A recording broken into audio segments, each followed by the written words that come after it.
LivingEmunah by Rabbi David Asher, Part 11, Hashem guards your life. The Zohar Parasha Veira teaches that each person should spend his life strengthening his relationship with Hashem. The closer a person is to Hashem, the more assistance he will receive from him. Success in life comes from Hashem, and therefore we should not be wasting our time looking elsewhere. The more we look for Hashem in our lives, and the more we connect with Him, the more tranquil our lives will be. As the Pasuk states in Tehillim 114:7, He will not fear evil tidings. His heart is firm in trust in Hashem. The Gemara is Barachot 60a explains these words to mean that if a person firmly and confidently trusts in Hashem with all his heart, he will not be afraid of evil tidings. Another pasuk in Tehillim 121:7 teaches, Hashem shall protect you from all harm. He shall protect your soul. Hashem is our guardian, who has the ability to protect us under all circumstances. Human guards are limited in their ability to protect. They cannot protect against illness or death. But Hashem is the ultimate guardian, who can protect us from everything and anything that threatens us. I heard a remarkable story about Hashem's protection from Rav Shlomo Fari, who is involved in outreach in England.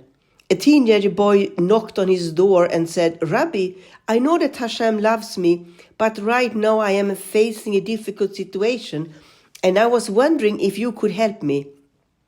Rabbi Fari asked the boy, how do you know Hashem loves you?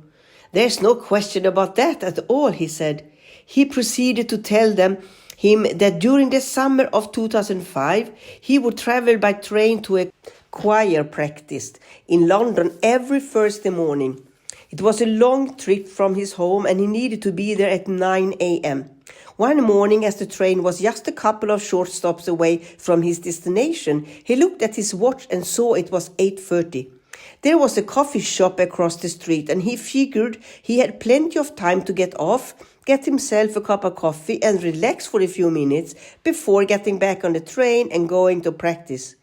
Shortly after he exited the train, he heard a deafening explosion. He turned and saw the train had blown up.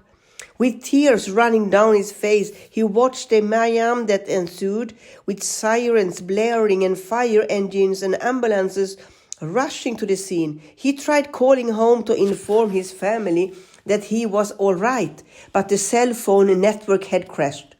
The boy started walking home, and 2 hours later he walked through the door.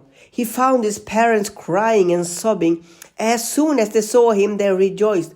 You are alive, they exclaimed. We can't believe it. You were on that train. They told him that there was a synchronized terror attack on the London transit system, and multiple explosions took place at 8:50 a.m. No, the boy said. It didn't happen at 8:50. It happened at 8:30. That's wrong, his parents replied. All the news stations reported that the attack took place at 8:50. The boy looked at his watch, and his mouth dropped. It still reached 8:30.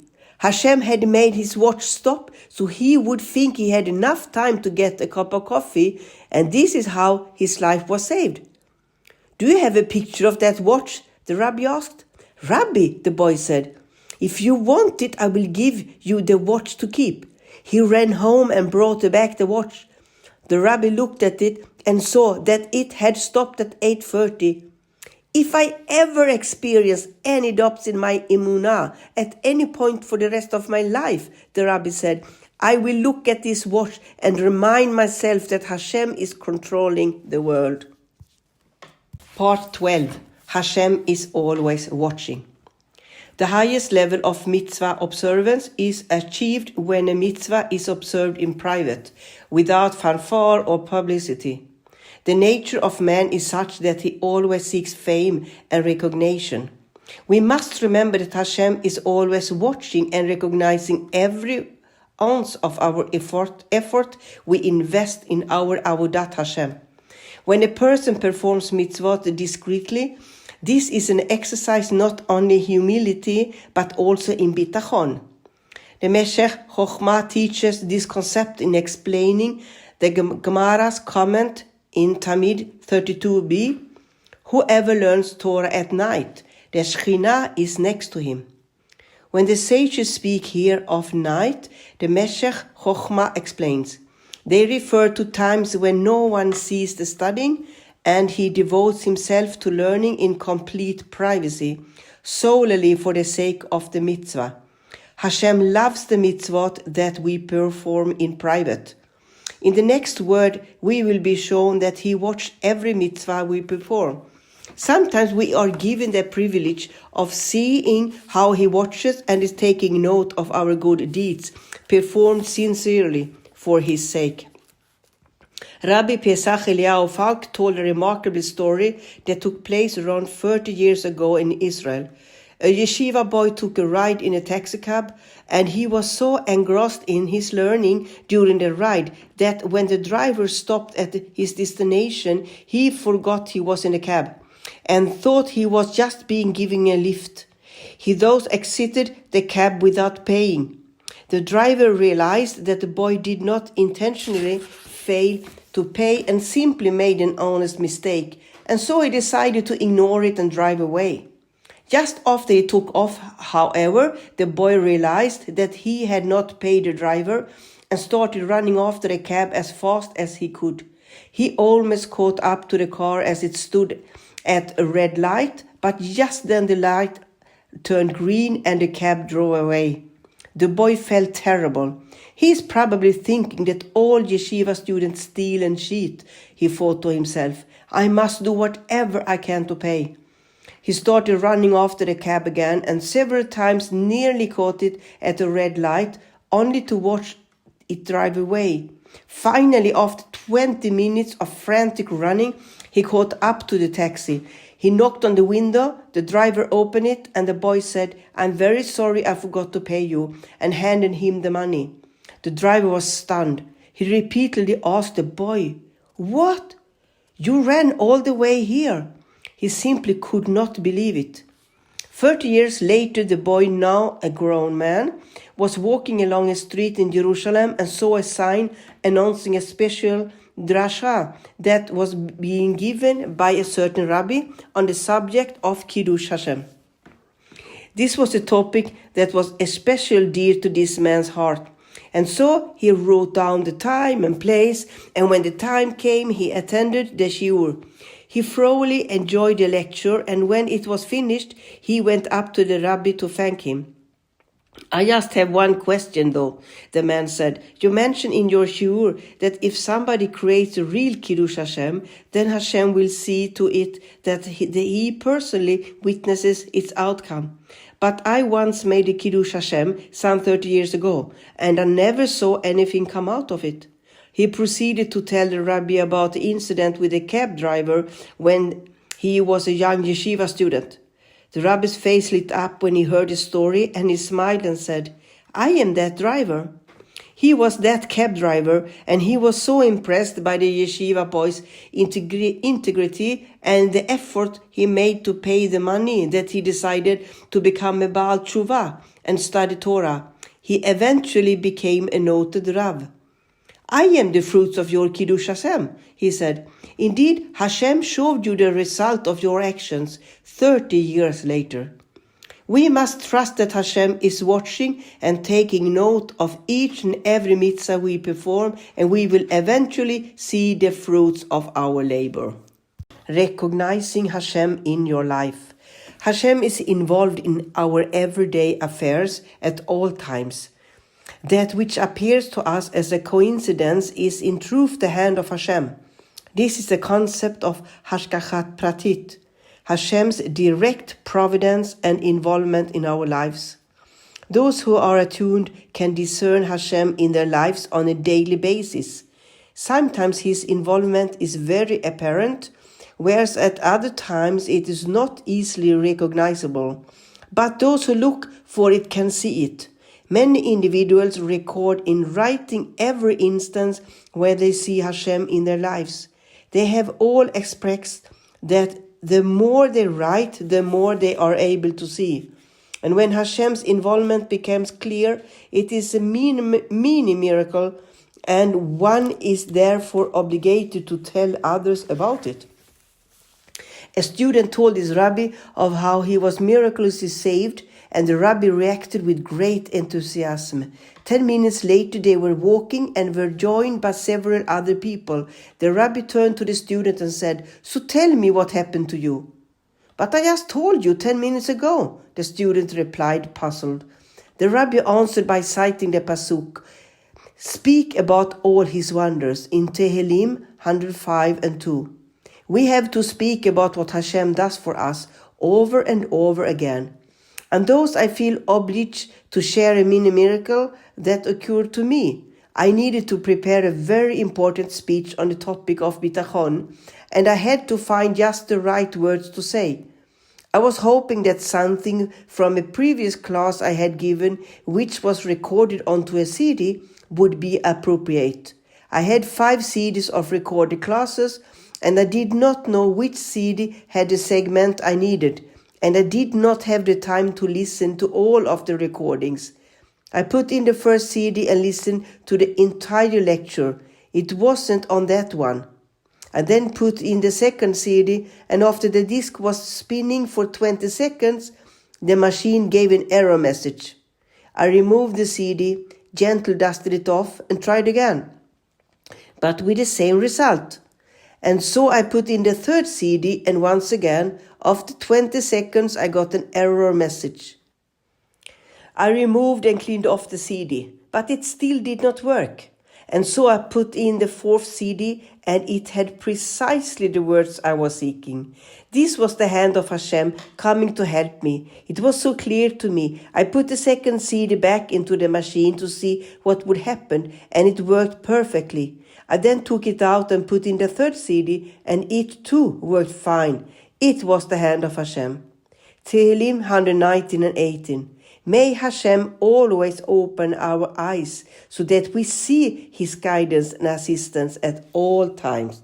Hashem loves us. It occasionally happens that a person goes through a difficult period during which he feels dejected and depressed and does not want to see anybody. The Orkas Tzadikim, Sha'ar HaSimcha, writes that if a person at such moments is able to say to himself, "Who is doing this to me? My loving Father who knows what is best for me," then he fulfills a mitzvah. Every time a person goes through a difficulty and reminds himself that the situation was lovingly brought upon him by his Creator, he fulfills the biblical commandment of, "You should know in your heart that Hashem punishes you like a father punishes his child." Dvarim 8:5. Hashem deals with us the same way as a father deals with his child. But in truth, his love for us is even greater. The Torah uses the example of a parent-child relationship only because it is an experience to which we can relate. But the Chovos HaLevot writes that Hashem grants a parent the ability to love his or her child. He is the source of parental love, and thus his love for us far exceeds the love of a parent for a child, and is actually unfathomable and beyond our comprehension. A woman described a near-death experience that she went through. She lost the child she was expecting in her 8th month and needed to undergo emergency surgery. The operation did not go well, and she was losing lots of blood and needed an urgent transfusion. All of a sudden, she described, she saw herself hovering near the ceiling, looking down at those in the room, watching everyone working frantically and seeing the anxiety looks on their faces. At that moment, she felt such pity for them. She wanted to tell them, "You don't have to worry, I am perfectly fine." She said that she felt such an overpowering love for every single person in that room, a love too deep to describe. She felt like she wanted to hug every person there and tell them that everything was going to be just fine. I told her that she felt this way because at that moment she was a pure neshama, a piece of Hashem. And this experience is but a glimpse of the immense love that Hashem feels for each and every one of us. If a person can think these thoughts during periods of hardship, he will be able to overcome depression and also fulfill a mitzvah. May Hashem grant us all the ability to feel His love for us at all times. Part 15. Recognize your blessings. Appreciation Hashem's kindness brings us more blessing. Rav Avigdor Miller would stress that we must appreciate not only the big things in life but also the simple, everyday conveniences that we enjoy. I was driving home on a cold winter night at about 10 p.m. and I noticed a store that was still open and crowded with people. As I came closer, I realized it was a laundromat. The place was packed with people waiting as the laundry was washed and dried.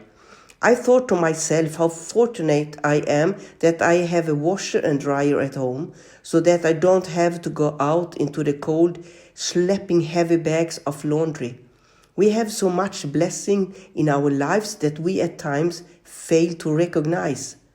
A person feels a chill in the air. He presses a button on the thermostat and within minutes he is comfortable.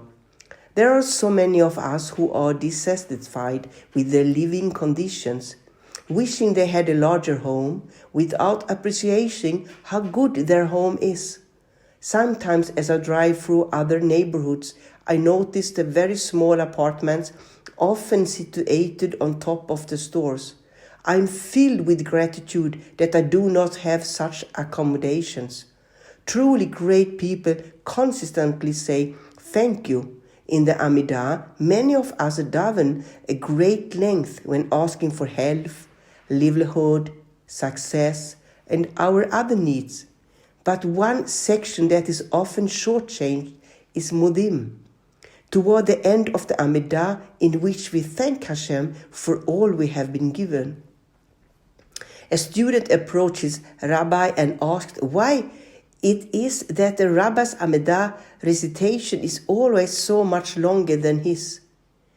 I make a point of praying slowly and with concentration, the student said, but every time I finish well before you. Why does your Amidah prayer take so long? Simple, the rabbi answered. Before I begin Modim, I first think about the blessings in my life. I think about each and every one of my children and grandchildren, my house, my parnassah, my Torah learning, and so on. I think to myself, Hashem, you have given me so much. Only after I finished thinking of all this do I proceed to bow and recite Modim. Reciting the Modim prayer is of paramount importance.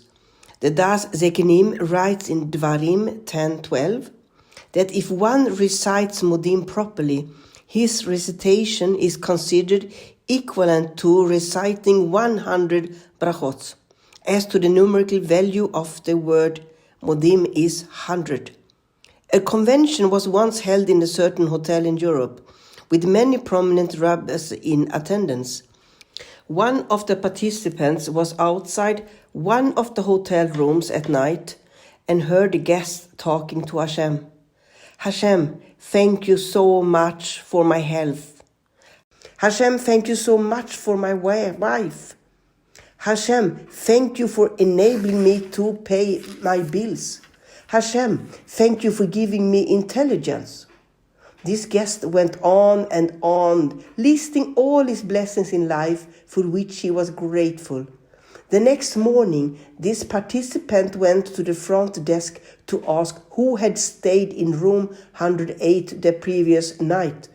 It turned out that this was the room of the Chafetz Chaim. Before going to sleep each night, the Chafetz Chaim would express his gratitude to Hashem for all his blessings. Appreciation is the key to happiness in life. As we say each day, Tehillim 100 and verse 1. Mizmor LeTodah. Avdu et Hashem besimcha. When we appreciate all we have, we will be able to serve Hashem with joy, and those allow Him to shower us with even greater blessing. Part 16. Why doesn't Hashem show us why it is good? Some people ask, if everything Hashem does is good, and Hashem is so kind and merciful, then why doesn't He just show us how this is so? Why does He make things happen that seems bad, instead of just showing us how they are good?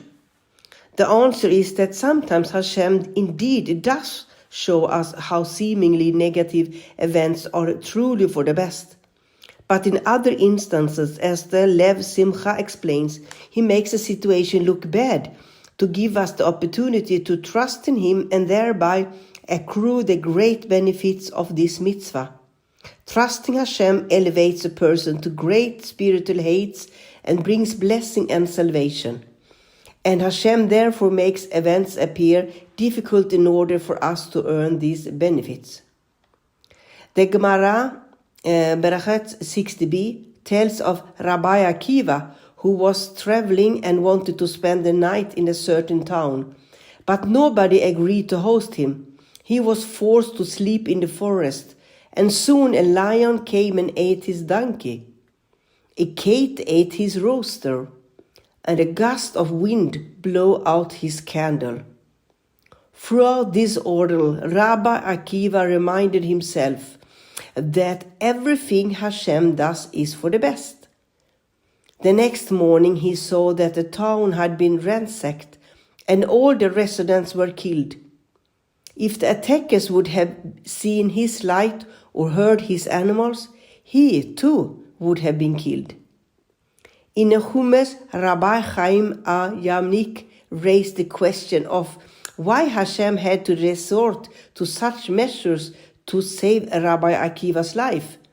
Certainly, he could have come up with some other way of ensuring that the attackers would not see him.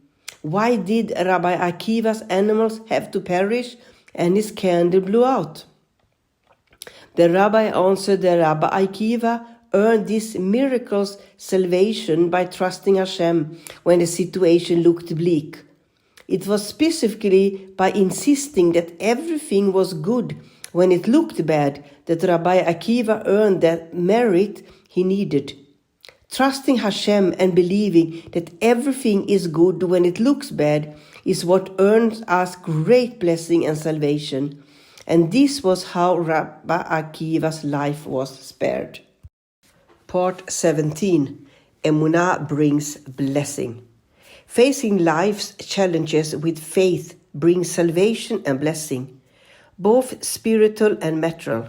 Rav Safrin of Kamarna taught that when a person responds to hardship by saying, I don't know what you are doing, Hashem, but I know you love me. I know this is the best thing for me, and I know you are with me at every step of the way. His soul is elevated as much as it would had he fasted for 300 years. Such is the spiritual effect of strengthening one's emunah. An example of the salvation earned through emunah is a story told of Rav Mendel of Riminov. Rav Mendel had a student named Rav Levi Yitzchak of Witznitz, who was destitute to the point of starvation. He would occasionally go to meet with his Rebbe, and each time his wife would beg him to ask the Rebbe for a blessing for Parnassah. But Rav Levi Yitzchak would say, a blessing for material wealth? No way. I go for guidance and advice in my Torah study and fear of Hashem. One day the situation in the home was so dear that his wife demanded that Rav Levi Yitzchak go and ask the Rabbi for a blessing for Parnassah. If you don't get us a blessing, she said sternly, don't bother coming home. Rav Levi Yitzchak had no choice, and so he went to his Rebbe planning to ask for a bracha. But once he got there, he started praying, learning and singing, totally forgetting about asking for the blessing. He was about to leave to return home when he remembered what his wife had told him. He was thinking of approaching his Rebbe, but then he asked himself, how can I ask the Rebbe for something so silly like money? He decided he would stay a little longer. He returned to the Beth Midrash and remained there for a couple of days until the Rabbi sent somebody to bring him in. How are things at home? The Rebbe asked him. Baruch Hashem, the student said, I have everything. Hashem has blessed me with kol tov v'tov, every kind of goodness. The Rebbe laughed and said, you think I don't know that you and your family are starving. But the words you just said, that you are blessed with kol tov v'tov, pierced the heavens, sustained me and the entire world.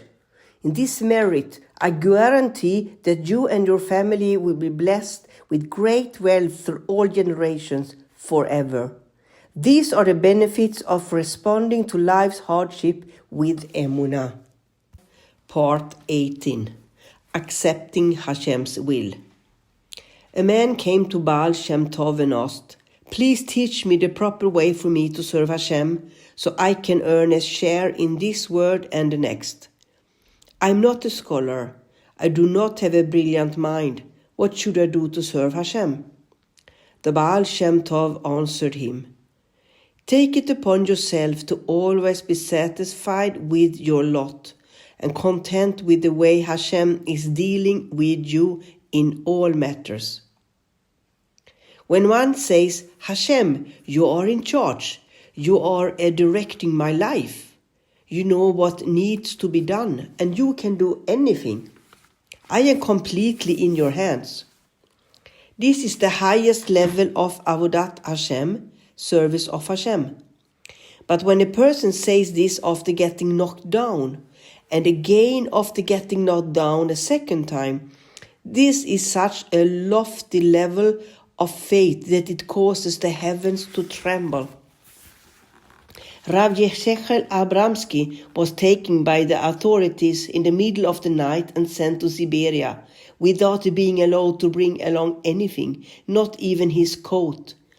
After his release, he met the famous rabbi, the Maharitz, who asked him, how did you do it? How did you keep yourself going throughout the dreadful ordeal? Rav Yeshechel answered, they took me without my coat, and I arrived in just my shirt sleeves. I woke up the first morning and wanted to say, Moda Ani, and thank Hashem, but I thought to myself, what can I thank Hashem for? I don't have a coat, I don't have food, I don't have talit or tefillin, I don't have a single sefer, I have nothing. I began reciting the prayer and reached the words, Rabba emunatecha. Having faith in you is great. I then said to myself, I have my emunah. I was filled with such joy, knowing that I still had something that has the greatest power, and that is the greatest gift in the world. A gift that nobody could ever take away from me. After hearing the rabbi's response, Maharitz said, it was worth all the troubles and hardships that you suffered through for you to reach this level and have these thoughts. When a person maintains such thoughts of emunah, he attains an extremely exalted level, and those thoughts became acceptable for all of Hashem's blessings.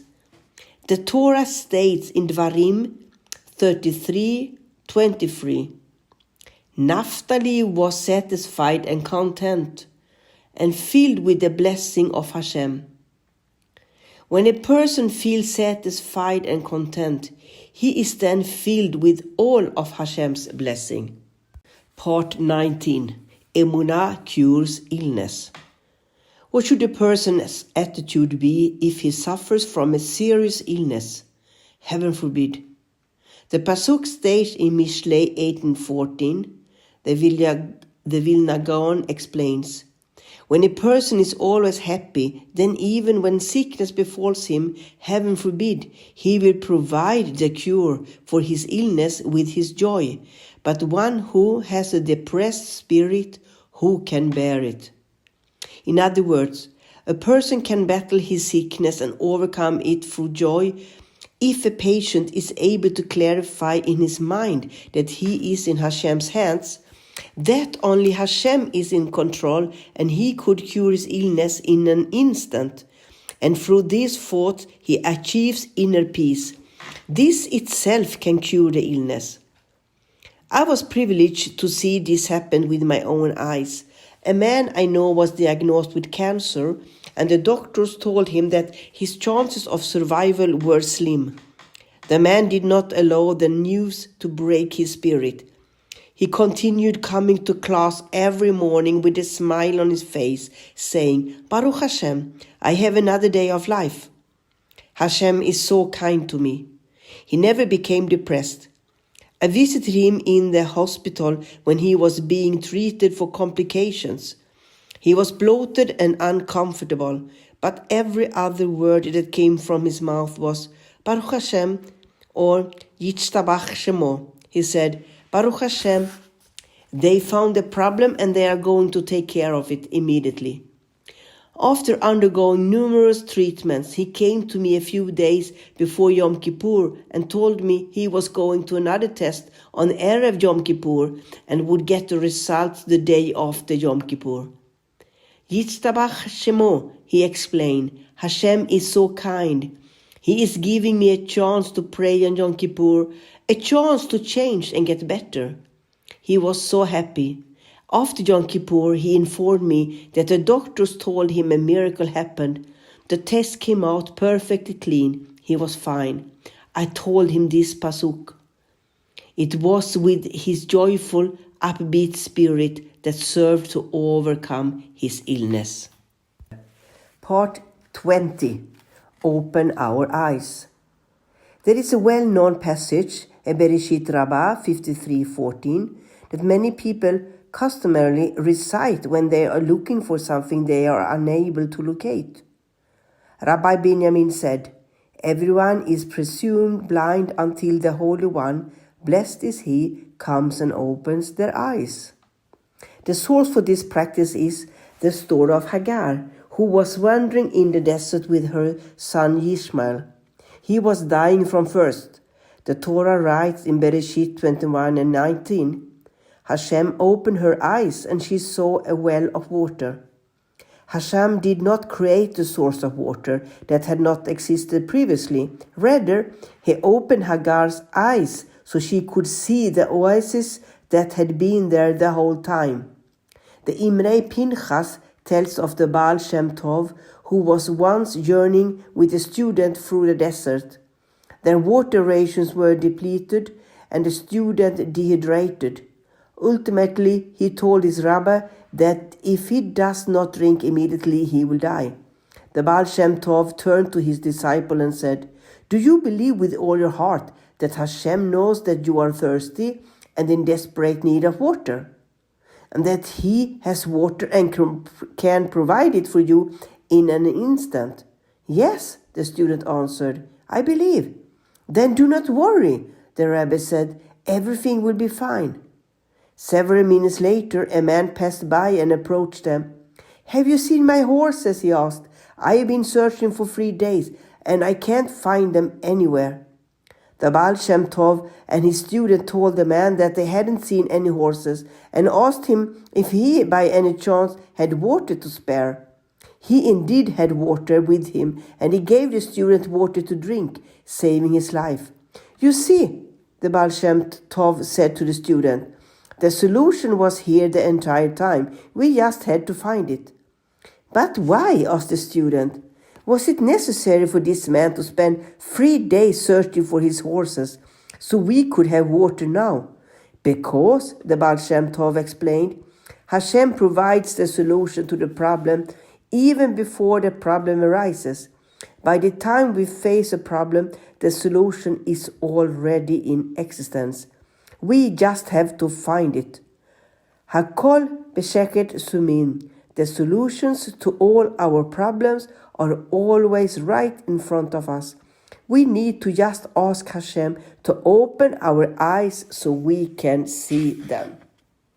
Part 21.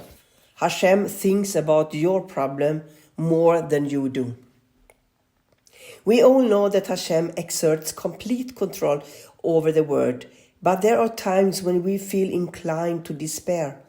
Parents need a shidduch for their daughter, and for years they do not find the right boy despite all the efforts and prayers. They might naturally begin to wonder, is Hashem listening? Does he know that our daughter needs to get married? Is he thinking about this problem? A person is experiencing financial hardships and is unable to pay his bills. He starts thinking, is Hashem taking care of this for me? He has so many things to deal with. Is he paying attention to me and my crisis? The doctor tells the patient that the treatment has not been successful, and he starts to wonder, maybe Hashem is simply too busy to worry about my condition and to pay attention to my heartfelt prayers. The answer to this question is that Hashem not only thinks about and pays attention to our problems and concerns, but thinks about them even more than we do.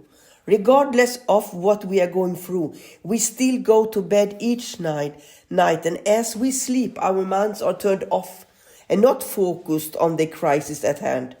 Regarding Hashem, by contrast, it says, behold, the garden of Israel neither sleeps nor slumbers. Tehillim 121:4.